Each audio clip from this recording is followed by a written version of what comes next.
नारळी पौर्णिमा आणि रक्षाबंधन हा माझ्यासाठी खूप स्पेशल असतो, कारण पहिल्या दिवशी असा गोड नारळी भात आणि दुसऱ्या दिवशी भावांकडून खूप सारे गिफ्ट्स. 20-30 रुपयांचा खर्च असतो, पण टू मच प्रॉफिट. आता बोलणं पुरे झालं, रेसिपी बघूया. आपण इथे 1 वाटी गूळ, 1 वाटी किसलेलं खोबरं आणि 1 वाटी तांदूळ घेतला आहे.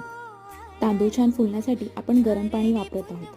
कढईत 2 चमचे तूप टाकून वेलची टाकून ते परतून घ्यायचं आहे. त्यात अर्धा तास भिजवलेला तांदूळ टाकून छान परतून गरम पाणी ओतून चवीपुरतं मीठ टाकून 4 ते 5 मिनिट उकळून घ्यायचं आहे. दाखवल्याप्रमाणे तांदूळ शिजवून घ्यायचा आहे. त्यात आता गूळ ॲड करून 4 ते 5 मिनिट गूळ भातात छान विरघळून द्यायचा आहे. मग आपण त्यात किसलेलं खोबरं आणि ड्रायफ्रुट्स टाकून छान मिक्स करून 2 ते 3 मिनिट वाफ काढायची आहे.